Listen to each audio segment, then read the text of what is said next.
Halo sahabat subscriber anak Medan, halo sahabat NKRI, halo para sahabat-sahabat dari Sabang sampai Merauke, dari Pulau Miangas hingga Pulau Rote. Kita kembali lagi bersama saya Hotman Siagian di channel Anak Medan Bersuara, bukan Baligi Akademi di tepian Danau Tuban. Baik teman-teman, kalau didengar dari action pertama pasti sudah tahu apa topik dan tema yang akan saya bawa atau saya update pada hari ini. Masih tentang seputar siapa dia? Richmond Sianipar. Baik, kali ini saya akan mengupdate satu video yang mungkin pasti teman-teman sudah tahu dan sudah paham lah. Ketika ada seorang yang kita anggap pahlawan kebenaran, bukan Power Ranger ya, pahlawan untuk membongkar kebohongan, sampai-sampai ke tempat Pak Kasmujo, ke tempat penerbitan surat kabar, ke tempat KKN, ya dilakukan KKN, bahkan ke tempat-tempat lain yang buat bisa menjadi data-data untuk mengalahkan Bareskrim dan sebagainya. Bagaikan petir di siang bolong, Richmond mungkin tak tertahan lagi. Mungkin seperti apa yang dikatakan oleh Bapak kita ya, yang selalu menemani mereka, mengatakan bahwasannya sebenarnya memang kalau di depan uang semua kalah loh. Cinta aja bisa tunduk dengan uang. Atau katakanlah uang bisa mengatur segalanya, dan uang bisa membuat orang berjalan. Mau tahu ceritanya? Ayo kita dengar penuturan dari Pak Taufik. Ini dia videonya. Berjuang itu memang harus kaya. Alhamdulillah ya. Kami tidak tergoda ya. Nah, ini saya cerita saja. Perjuangan untuk mengurus ijazah ini menghabiskan uang banyak. Anda tahu, Richmond mungkin paling banyak di antara kami karena dia tinggal di Bali G. Kadang dia pernah bawa mobil sendiri. Dia cerita mobil dia kan ada di satu daerah di Jawa Tengah ya. Mobil dia kan ada di satu daerah di Jawa Tengah. Dia kan ada rumah di situ. Nah, dia kalau ke Jakarta itu naik pesawat. Dan dia di Jakarta tinggal di sebuah kontrakan elit begitu. Artinya Richmond ini, kalau ada yang bilang Richmond dibayar ini itu, kalau dia dibayar ngapain jualan buku ya? Oh, dibayar ngapain? Karena ada yang dibayar begitu ya.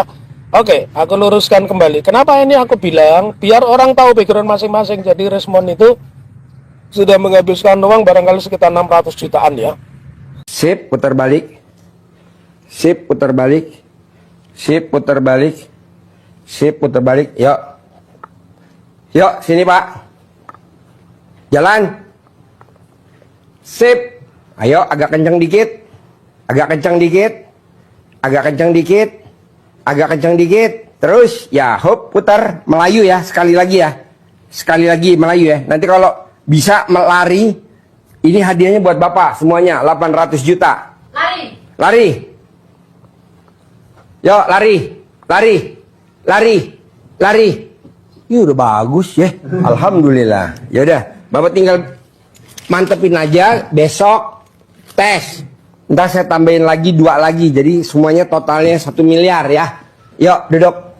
Bagus kan, Bu? Beda kan? Nggak saya pegang. Cuman megang duit doang.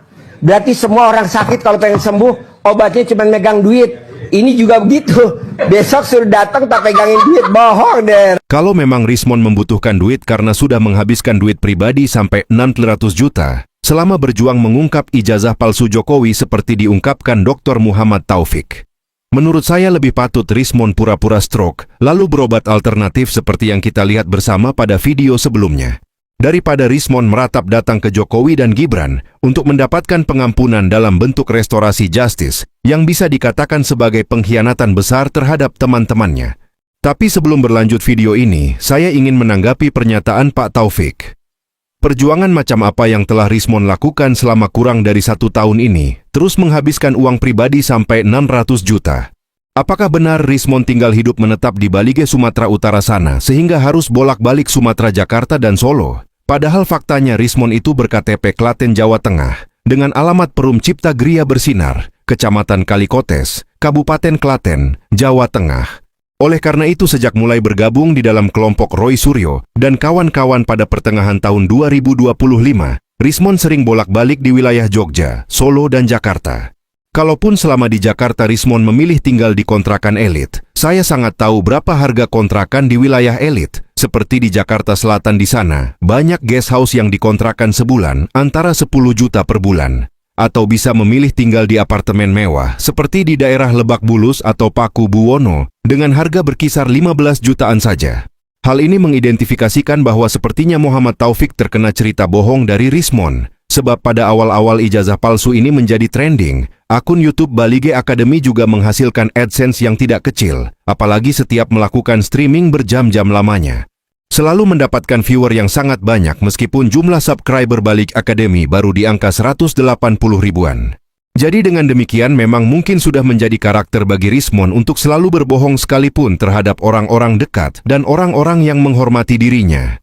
Oleh karena itu, marilah kita jadikan peristiwa pengkhianatan Rismon ini menjadi pelajaran bagi kita semua, bahwa janganlah kita menjadi taklid buta terhadap seseorang yang kita idolakan. Sebab penilaian yang terlalu subjektif akan membuat kita kecewa di kelak kemudian hari. Manusia itu bukan makhluk yang sempurna, manusia tempat kesalahan bersemayam. Oleh karena itu, tetaplah kritis dan biasakan untuk melakukan penilaian ulang secara berkala, untuk mendapatkan hasil yang objektif dalam menilai seseorang. Jadi uang dapat merubah segalanya. Uang dapat merubah segalanya. Bahkan seperdetik pun pasti akan berubah total. Mungkin juga kita seperti itu ya. Tapi tidaklah teman-teman ya. Kalau seperti untuk membela kebenaran serta untuk membongkar kebohongan, kita kan butuh segalanya. Seperti kami para konten kreator ya, apalagi yang masih seperti saya ya. Kalau dilihat 6 bulan aja belum bisa dapat penghasilan. Artinya kita nggak seperti itu gitu. Kita nggak melihat itu. Tetapi kita merasa terpanggil bagaimana untuk bisa memberitahukan informasi kepada saudara-saudara kita. Terlebih saat ini zaman teknologi semakin canggih dan cepat terproses dan tershare. Artinya ada di dalam hati itu tergerak untuk berbagi informasi, menjelaskan, dan bukan untuk menjelek-jelekkan, dan bukan untuk mengajak supaya ribut, tidak. Tetapi bagaimana masyarakat, katakanlah penonton, pemirsa dari Sabang sampai Merauke menilai apa yang disampaikan para konten kreator sesuai dengan data-data yang berasal dari channel TV dan sebagainya.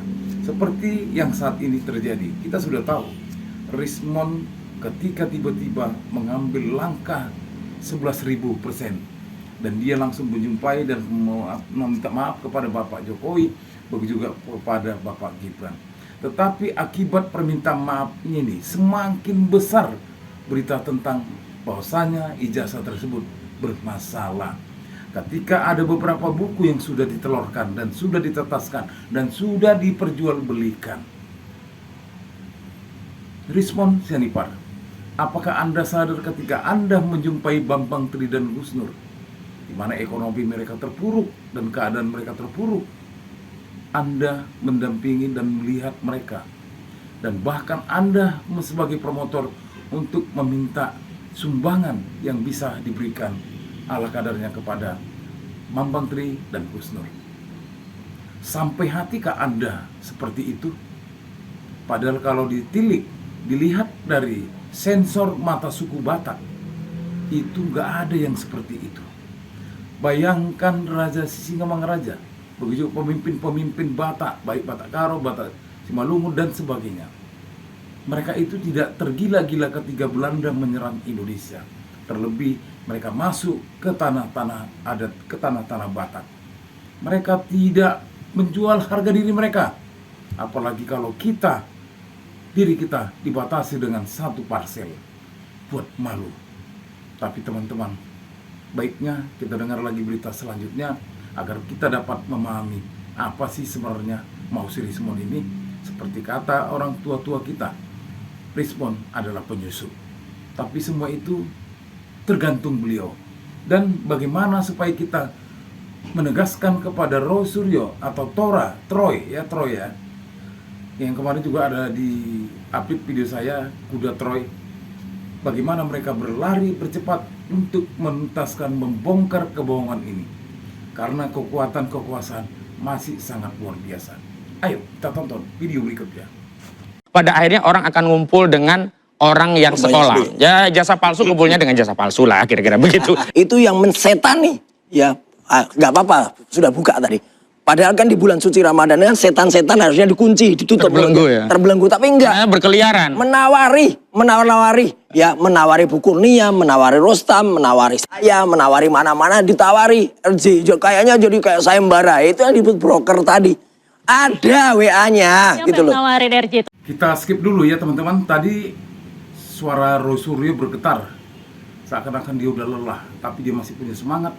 Apalagi kita sebagai masyarakat Indonesia memberikan semangat kepada Troy, Dr. Tipa, Roy Suryo beserta apokatesnya.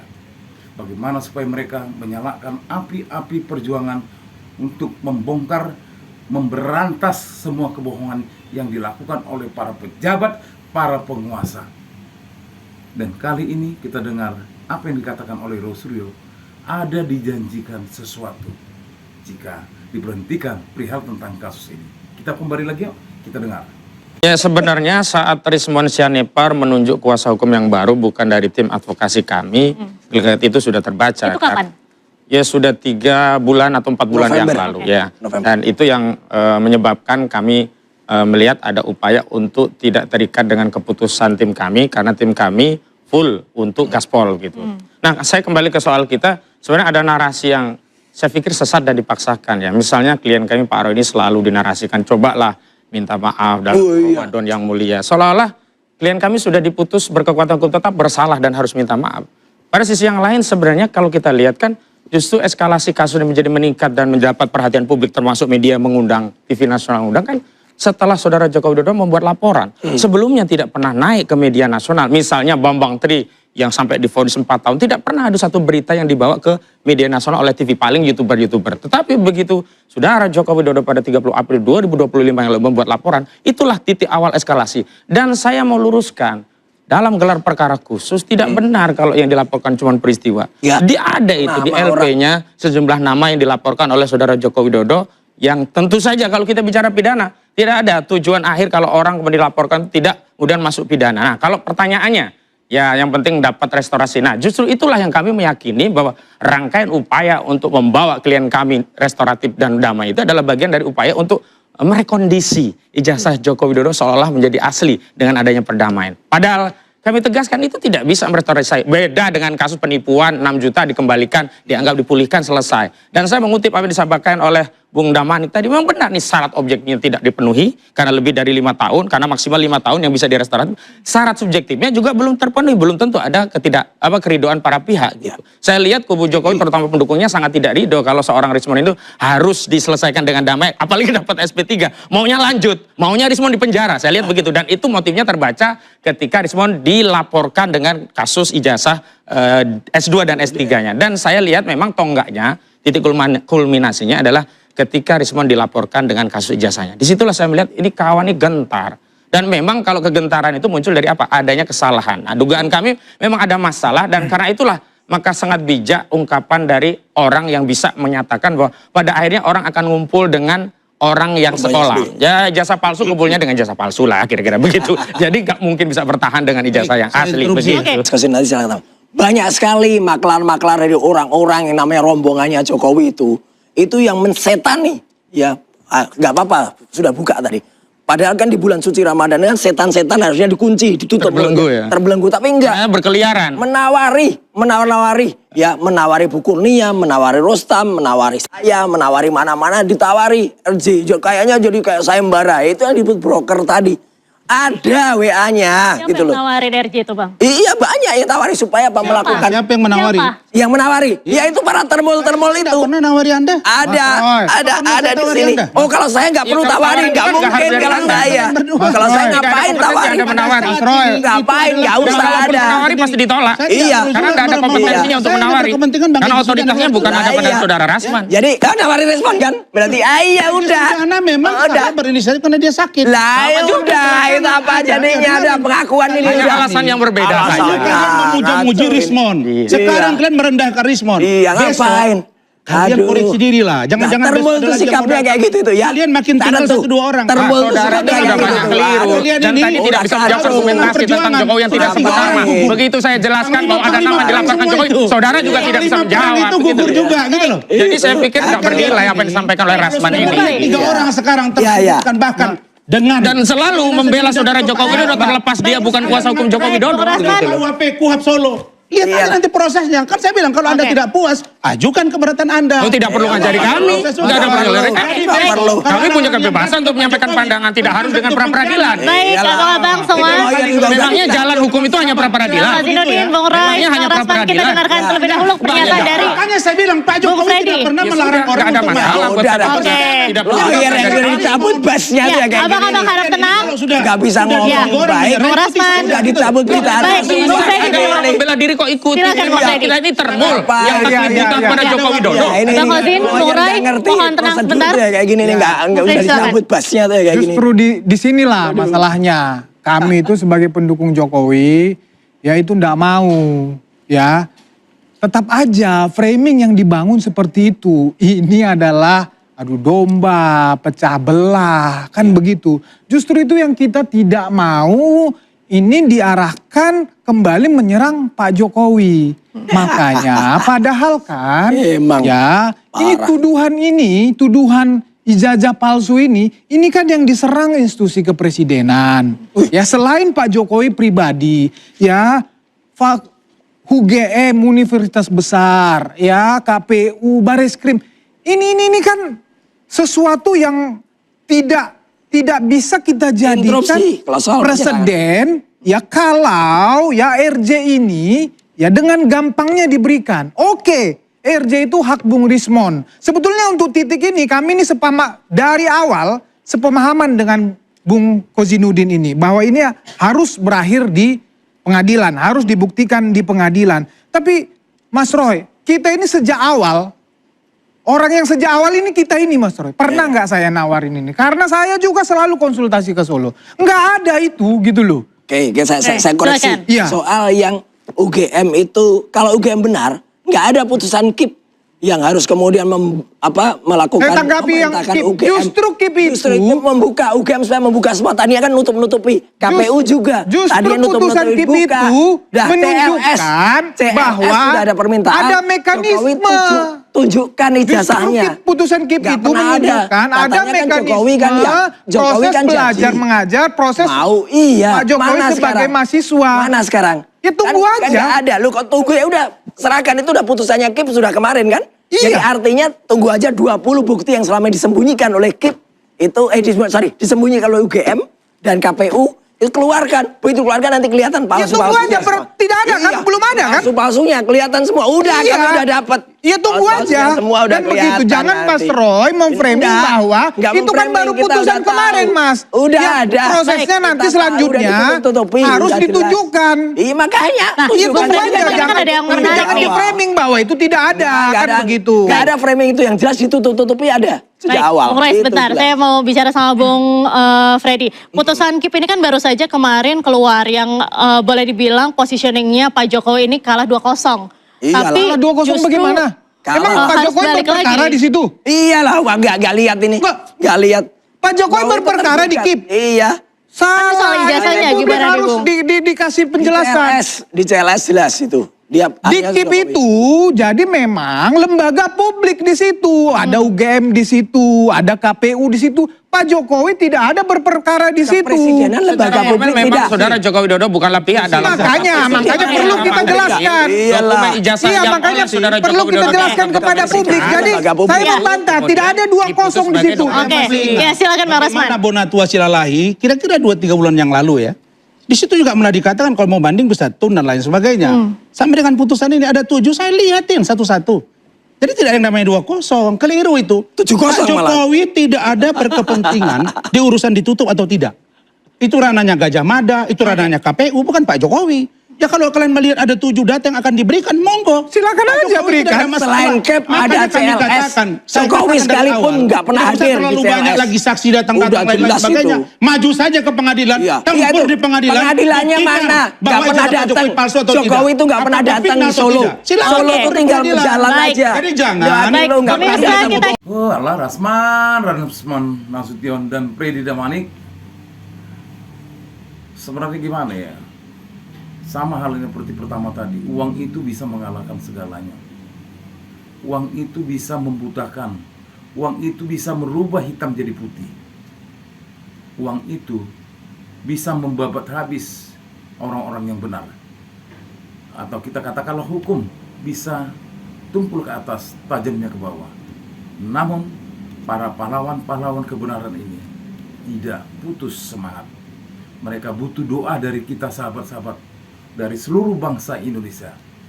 Biarlah Rismon Sianipar yang bersebelahan atau mungkin dia tidak tahan untuk impitan-impitan kebenaran. Karena mungkin dia punya cacat yang tidak akan bisa membantu dia.